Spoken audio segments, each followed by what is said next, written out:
প্রিয় viewers, education world বিডির পক্ষ থেকে সবাই জানাই স্বাগত। বরাবর মতো আজকে একটি অঙ্ক নিয়ে হাজির হলাম, আইসিটির বাইনারি থেকে যোগ। আমরা গত ক্লাসগুলো করেছি, আপনারা দেখে নিন। তো আমি এখানে 4টে অঙ্ক নিলাম। বাইনারি থেকে যোগে যখন বাইনারি যোগ করব তখন কীভাবে করব এগুলো নিয়ে আসছিলাম। এখানে দেওয়া আছে 1 1, লিখতে পারি আমরা বাইনারিতে লিখতে পারি 0 1। এগুলো কীভাবে লেখে আমি অবশ্যই আপনাদের দেখাবো। আগে বলে দিচ্ছি। এখানে 1 নিচে কি 0 থাকলে কত 1 হবে, উপর আছে কি 0 নিচে আছে 1 থাকলে কত 1 হবে, আর 0 0 থাকলে 1 হবে। আমরা এগুলো মানে মুখস্থ, অনেকে সবাই বলতে মুখস্থ করার জন্য, আমি বলবো যে আপনাদেরকে মুখস্থ করতে না করব। কারণ এখানে মুখস্থ করলে আপনারা 1 দিন 2 দিন 3 দিনে অবশ্যই ভুলে যাবেন। এখন কিভাবে কি করতে পারেন, কী রে কথা কস কি লেগা? এখন আমরা এগুলো কিভাবে মুখস্থ ছাড়া কীভাবে করতে পারবো এগুলো আমি দেখাচ্ছি। হেই, কেন কথা কয়, আবার কথা কয়। তারপর আমরা এখানে যেহেতু এই মুখস্থ ছাড়া কীভাবে করতে পারি দেখেন, যখন 2টা 1 থাকবো তখন আমরা একটা 0 1 হবে, এটা আমরা মানে বলে থাকি। তো আমরা এগুলো মুখস্থ ছাড়া কীভাবে করতে পারি দেখে, এখানে কি একটা 1 যদি থাকবো, যখন 2টা 1 থাকবো তার মানে 0 0 হবে। আর যখন একটা 1 একটা 0 থাকবে তার অর্ধেক অংশ কেরি হিসাবে চলে যাবে। কী হিসাবে? কেরি। তখন আমরা যদি এটা যদি 2টা থাকে তার মানে একটা 0, আর 2টার অর্ধেক কত 1, তাহলে 1টা আমরা মনে মনে এপাশে চলে দেবো। তাহলে 1-এর নিচে কোনো কিছু থাকে না, তার মানে 1 হয়। আমরা তারপরে এটা তো 1-1-এর নিচে এটা তো 0, এটা সাধারণ যোগের মতো, এটাও সাধারণ যোগের মতো, এটাও সাধারণ যোগের মতো। আচ্ছা, আপনারা হয়তো এটা নাও বুঝতে পারেন, আমি তার জন্য আমি আরেকটা অঙ্ক দেখাচ্ছি যে 1 1 যখন এখানে 2টা 3টার ক্ষেত্রে কী হবে, যখন 3টার যোগ হইব তখন আমরা কী বলছি, 2টা থাকলে 0। এবার জোড় সংখ্যা থাকলেই 0, এবার 4টা হোক 6টা হোক 8টা হোক, তখন জোড় সংখ্যা হলে 0। তারপর যে অর্ধেক, এই মানের অর্ধেকটা কি কেরি হিসাবে চলে আসবো। এখন আমরা দেখি এখানে যেহেতু একটা বেদর সংখ্যা নিচ্ছি, এটা কীভাবে করতে পারি দেখেন। এখানে 3টা, তাহলে এই 2টা মিলে একটা 0, আর ওইটার জন্য কি 1।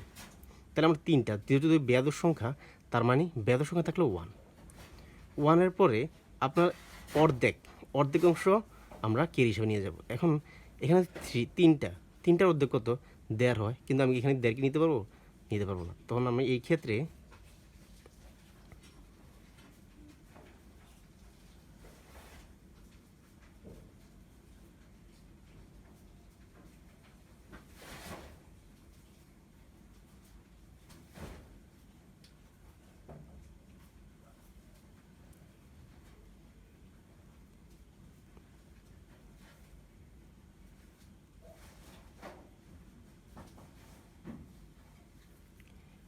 আমরা কি করব, যে এখানে 0 আর এর অর্ধেক, মানে যদি 3টার মতো 1.5, তাহলে আমরা 1.5 নিতে পারবো না। তার জন্য আমি 2টাকে একটা মনে করবো আর এটাকে আলাদা একটা মনে করবো। তখন আমরা এটা কি কেরি হিসাবে চলে আসবো। একটা কেরি হিসাবে চলে আসলে মানে এখান দিয়ে লিখবো আর কি, এটা ভুল হয়েছে। তাহলে কেরি হিসাবে নিয়ে গেলে তখন আমরা এটার নিচে মনে রাখি 0। তো যদি 0 থাকে, 1-এর নিচে 0 থাকলে কত 1, বুঝছেন? তখন আমি যদি আরেকটা দেখাই, 4টা দিই, 1টা 2টা 3টা 4টা, যদি এটাকে আমরা যোগ করি, আমরা বলছি কি 2টা থাকলে 0, মানে জোড় সংখ্যা থাকলেই 0। তাহলে আমার যদি 4টা এখানে, তার মানে একটা 0। এখন আমি বলছিলাম যে মানে অর্ধেক কেরি হিসাবে চলে যাব। অর্ধেক হলে কত 2, একটা 2টা, তাহলে আমরা যদি এই 2টা নিয়ে আসি, তাহলে 2টা নিয়ে আসলে কত আবার একটা 0। তখন 2টার পরিবর্তে 0 দিলাম, তো 2টার অর্ধেক কত একটা, তাহলে এখানে 1। এটা আমাদের কাঙ্ক্ষিত অ্যান্সার।